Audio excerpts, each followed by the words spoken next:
नाजरीन, M24 public wise में आपका खैर मकदम है।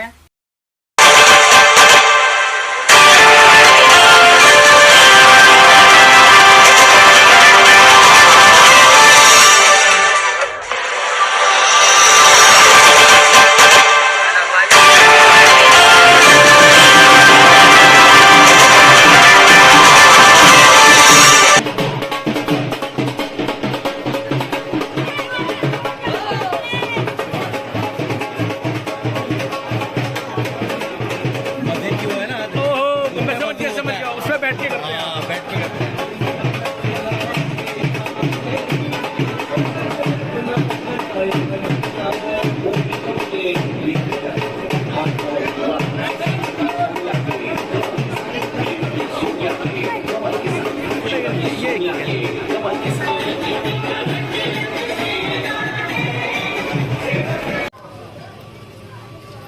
भारतीय जनता पार्टी जिंदाबाद, वोट बीजेपी, वोट बीजेपी। आने वाली 4 दिसंबर को दिल्ली में निगम चुनाव को लेकर के हमने देखा कि बीजेपी ने भी अपनी स्पीड को मज़ीद तेज़ कर दिया है। वार्ड 78 में भी हमने सोनिया श्रीवास्तव से बात की कि उनको कितनी कामयाबी मिल सकती है। मौजूद हैं सीताराम बाजार में वार्ड 78 में सोनिया श्रीवास्तव जी से पूछते हैं किस तरह इनका कैंपेन चल रहा है, डोर टू डोर, और बाकी काम किस तरह के चल रहे हैं। बीजेपी किस तरह कामयाबी की शिखर पाएगी। डोर टू डोर कैंपेनिंग मैंने जिस दिन से मुझे टिकट मिला था उससे पहले भी, क्योंकि भाजपा ने इतने काम किए हैं और कर भी रही है, तो हमारा मकसद टिकट लाने से पहले हमने वो ग्राउंड बना लिया था और काफी काम उससे पहले हम कर भी चुके थे।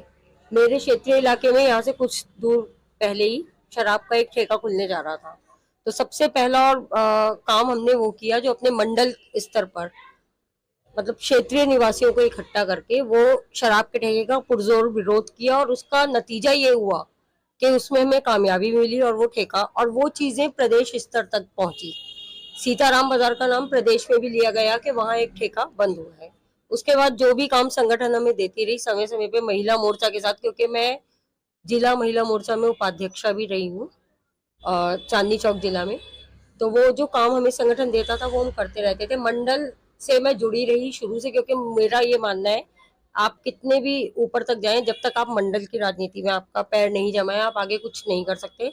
तो मंडल से मैं अपनी राजनीति, मैंने कभी भी वहां से अपने पैर उठाए नहीं। इसी क्षेत्र की मैं बेटी भी हूँ, यही मेरी शादी हुई, 48 साल का जो मेरे जिंदगी का सफर है वो यही इसी वार्ड में रहा।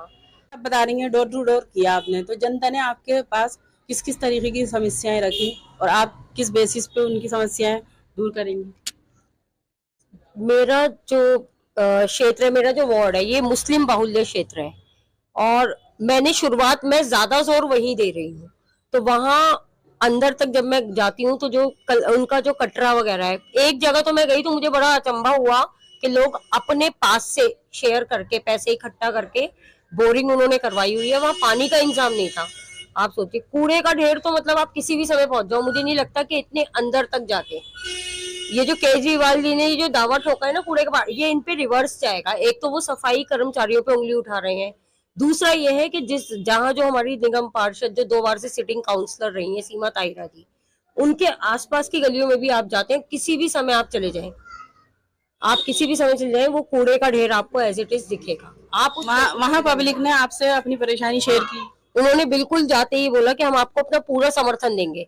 एक तो ये हमारे आप कटरों की हालत आप देखिए कि क्या है, सीलिंग आज स्पेशली अभी मैं होके आई हूँ, यहाँ गली शहतारा के पास एक बहुत बड़ा कटरा है, उन्होंने वो दीवारें दिखाई, मतलब सील रही है, वहां किसी का एक बेटा लेटा था पैरलाइज था और सीलन भरी दीवार है, कटरों पे उन्होंने कभी ध्यान ही नहीं दिया, छज्जा गिर रहा है। तो मतलब मेरा अपना भी जो मैनिफेस्टो जो मेरा पहले भी था और अब भी मैं ये दावा करती हूँ कि अगर मैं आ जाती हूँ, सबसे पहला काम मेरा, चाहे वो मुस्लिम भाई बहनों के लिए हो चाहे अपने हिंदू समाज में हो, मैं कटरों का सुधार। अगर आप 4 दिसंबर को जीत जाती वोटिंग के बाद, तो आप जनता की किन किन परेशानियों को दूर करेंगी, क्या क्या वादे करें पहला वादा तो मेरा ये है, जितने भी कटरा हैं हमारे भाई बहनों के मुस्लिम समाज में, ये तो इनको मैंने, इनका सौंदर्यीकरण आप कह दीजिए या इनको रेनोवेट करवाना वो करूंगी। दूसरा, शिक्षा, चाहे वो मुस्लिम समाज हो या हमारे हिंदू समाज हो, यहाँ के जो बच्चे हैं, अब ये केजरीवाल जी कहते तो हैं, लेकिन वो मुझे आज तक वो मॉडलाइज उनके स्कूल कहीं दिखे नहीं, मेरे इलाके में कहीं नहीं दिखे। दूर दूर तक देखने की बहुत कोशिश की लेकिन नहीं दिख रहे, लेकिन मैं जरूर करूंगी। मैं मुस्लिम समाज में भी एक उनका जो वर्ग है, जो मदरसा जिसे हम कहते हैं, जो मॉडलाइज जो शिक्षा होगी उस समाज में भी होगी, और हिंदू समाज के लिए भी गुरुकुल है, जो गुरुकुल जो है जिनका की एक सुधार किया हुआ रूप जो होगा, उस तरह की शिक्षा का मॉडल मैं देखती हूँ और वो मैं जरूर करूंगी। तीसरा, सफाई। सफाई मैं बार बार इसलिए कह रही हूँ क्योंकि ये सफाई वाला चीजें केजरीवाल जी ने बार बार हमें कही है। जितने भी मटिया महल विधानसभा से, मैं बहुत दूर नहीं जाती, तो इस विधानसभा में सबसे ज्यादा सफाई का जोर वो दे रहे हैं जिनकी वजह से यहाँ गंदगी हो रही है। तो उस तीसरा मेरा प्रयास रहेगा कि मेरा वार्ड, चाहे वो मुस्लिम समाज हो चाहे वो मेरा हिंदू बाहुल्य क्षेत्र हो, वहाँ स्वच्छता का पूरा इंतजाम हो। वार्ड में 2 बार कम से कम सफाई पूरी तरह से हो, सफाई का पूरा। और जो ये पानी की, ये जो क्षेत्रीय समस्याएं हैं, बहुत बड़े वादे ना करके मैं ये छोटी छोटी लोकल समस्याएं, इनको हल करने का जरूर प्रयास करूंगी। डोर टू डोर किया, जनता ने क्या फैसला लिया, अब हमको सोनिया जी बताएंगे। पहले तो मुझे मुस्लिम बाहुल्य क्षेत्र से ये आश्वासन मिला है पहली बार कि हम आपके साथ हैं, आप जीत रही हो। हर समुदाय से लोग उठ के आ रहे हैं और उन्होंने बोला भी है कि हम आपको समर्थन देंगे और आपकी सीट, मतलब पिछली बार से आप बेहतर परिणाम देंगी। दूसरा, मैं क्षेत्र में, मैंने अपने मैनिफेस्टो में लास्ट में ये ऐड किया है कि मैं क्षेत्र में हर 15 दिन में एक बार जाके स्वयं उनके बीच में बैठूंगी और उनकी समस्याएं पूछूंगी, क्योंकि ये मैनिफेस्टो में एक दायरा है, एक सीमित दायरा है कि मैं 14 से 15 वायदे कर रही हूँ, लेकिन अगर उसके आगे भी कोई समस्या है उनकी, जो मेरे हिसाब से जो मैं उनके लिए काम कर सकती हूँ, तो हर 15 दिन में मैं उनके बीच में खुद जाऊंगी, या जो भी प्रतिनिधि मेरे वार्ड से होंगे वो उनके पास जाएंगे और मैं उन समस्याओं को हल करने का प्रयास करूंगी।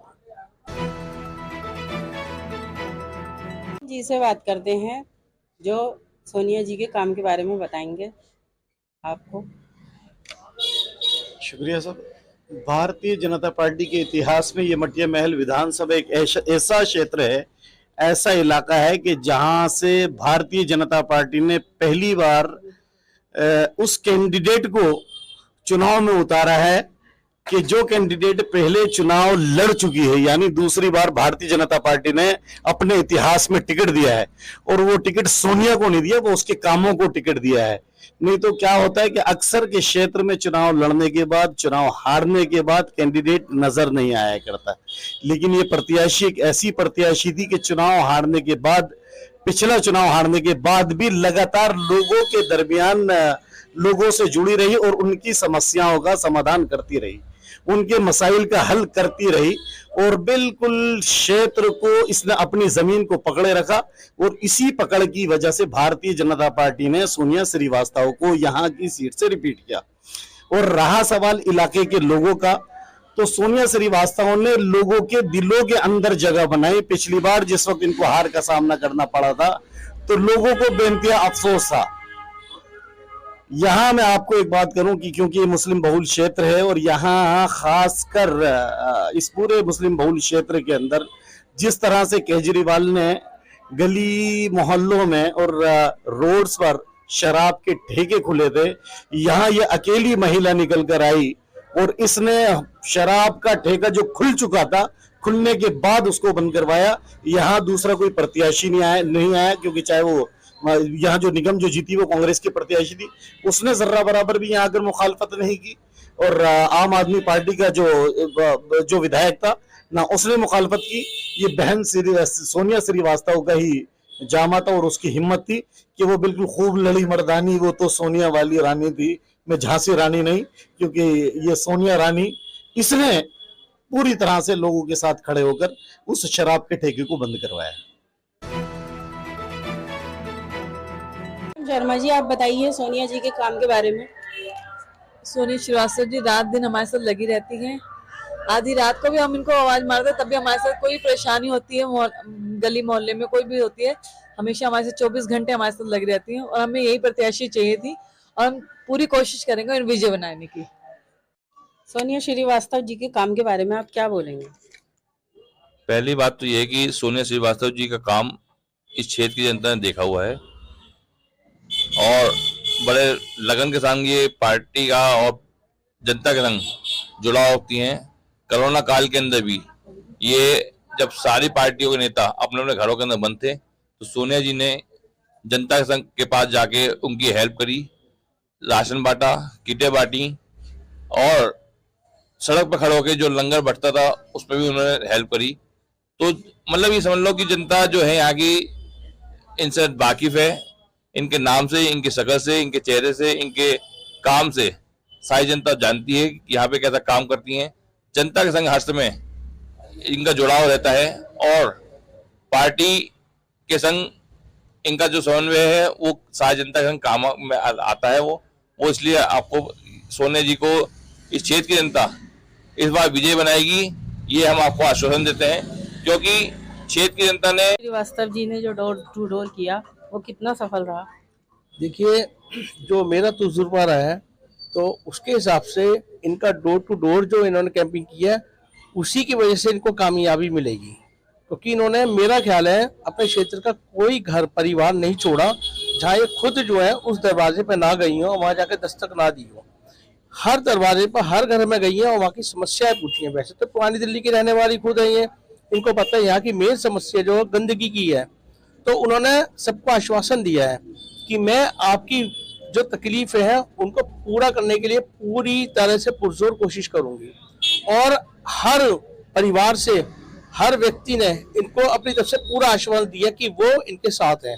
खास तौर पर उसमें मुस्लिम क्षेत्र की महिलाओं ने तो मैं पहली बार देखा है कि जिन्होंने इनको पूरी तरह से आश्वासन दिया है कि वो पहली बार हमने देखा है कि इनको उन्होंने कहा है कि हम आपको वही वोट डालेंगे, क्योंकि हम पिछले चुनावों में सबसे परेशान हो चुके हैं।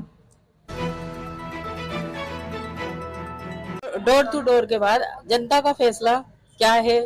जिताएंगी, आपको क्या लगता है? देखिए, जो सोनिया जी हैं, सोनिया जी यहाँ की जमीन से जुड़ी हुई हैं। आज से पहले यहाँ जितने भी कैंडिडेट आए उनका चेहरा सिर्फ ये लगता था कि हाँ ये कैंडिडेट है, लेकिन वो बाहर के होते थे। और इस बार और पहली बार, इससे पहली बार भी जब लोगों ने ये देखा कि हमारे ही क्षेत्र की एक ऐसी ही हमारी बहन हमारे बीच आ रही है जो कि यहाँ की समस्याओं को खुद फेस करती है, तो वही आदमी उस समस्याओं का हल कर सकता है जो यहाँ रहने वाला हो। तो उसी को देखते हुए सभी ने ये बोला कि हम आपके साथ हैं, इस बार हम आपको लाएंगे और आप हमारी समस्याओं पूरा आश्वासन पूरा मिल रहा है हमें। और आगे भी वो बोल रहे हैं कि हम आपको वोट देंगे। और आप नाजरीन, आप हमारे चैनल को लाइक करें, सब्सक्राइब करें, शेयर ज़रूर करें।